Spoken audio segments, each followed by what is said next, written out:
Wait കുറയ്ക്കാൻ നമ്മൾ എന്തെല്ലാം ചെയ്യണു? ജിമ്മിന് പോകുന്നു, വാക്കിംഗ് ചെല്ലുന്നു, കുറെ എക്സസൈസ് മെത്തേഡുകൾ യൂട്യൂബിൽ നോക്കി ചെയ്യുന്നു. പിന്നെ കുറെ ആൾക്കാർ കുമ്പളങ്ങ നീര് കാലത്ത് വെറും വയറ്റിൽ കുടിച്ച് വെയിറ്റ് കുറയ്ക്കാൻ നോക്കിയിട്ടുണ്ട്. അങ്ങനെ പല പല മെത്തേഡുകൾ നമ്മൾ ഫോളോ അപ്പ് ചെയ്തിട്ട് അവസാനം നിരാശയോടെ ഇനി ഈ വെയിറ്റ് ഡയറ്റ് ഇരുന്നിട്ടും ഒന്നും കാര്യമില്ല. പിന്നെ അവസാനം നമുക്ക് കിട്ടുന്നത് എന്താണെന്ന് വെച്ചാൽ ക്ഷീണം, എനർജി ലോസ്, ഇതൊക്കെയാണ്. അപ്പൊ ഇങ്ങനെയൊക്കെ കുറെ ട്രൈ ചെയ്ത് അനുഭവത്തിൽ സക്സസ് ആവാതെയുള്ള ആളുകളാണോ നിങ്ങൾ? അപ്പോൾ ഇതേപോലെ തന്നെയാണ് ഒരു കാലത്ത് ഞാനും വെയിറ്റ് കുറയ്ക്കാനായിട്ട് കുറേ മെത്തഡുകൾ ട്രൈ ചെയ്ത് തോറ്റ് തൊപ്പിയിട്ടിരുന്ന നേരത്താണ് എനിക്കും ഒരു കോച്ചിൻ്റെ ഗൈഡൻസോടൊക്കെ എനിക്ക് നല്ല രീതിയിൽ ഹെൽത്തി ആയിട്ടുള്ള ഒരു വെയിറ്റ് ലോസ് ചെയ്യാൻ പറ്റിയത്. അപ്പോൾ അങ്ങനെ ഒരു മെത്തേഡ് ഞാൻ ട്രൈ ചെയ്തപ്പോൾ 100% എനിക്കത് നല്ല റിസൾട്ട് തന്നിരുന്നു. നല്ല എനർജറ്റിക് ആയി.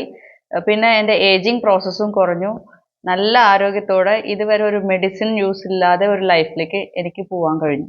അപ്പോൾ ഇതേപോലത്തെ ഒരു ലൈഫാണ് നിങ്ങൾ ആഗ്രഹിക്കുന്നത് വെച്ചാൽ നിങ്ങൾക്ക് 12.5 മണിക്കൂർ ക്ലാസ്സും അതേപോലെ 7:30 PM ഒരു ക്ലാസ്സും കൂടി ഞങ്ങൾ തരുന്നുണ്ട്.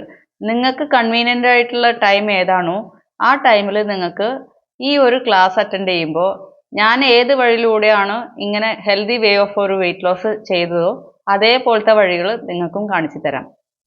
ഹായ്, എൻ്റെ പേര് Mini, wellness coach, rise and shine അക്കാഡമിയുടെ ഫൗണ്ടറാണ്.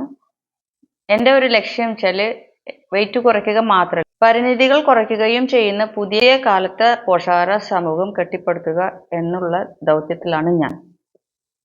ആരോഗ്യം മാത്രമല്ല ലഭിക്കുന്നത്, ആരോഗ്യ സ്വാതന്ത്ര്യം കിട്ടുന്നുണ്ട്. അവരൊരു പതിവ് പിന്തുടരുക മാത്രമല്ല, ഒരു ലക്ഷ്യം പിന്തുടരുകയും ചെയ്യുന്നു.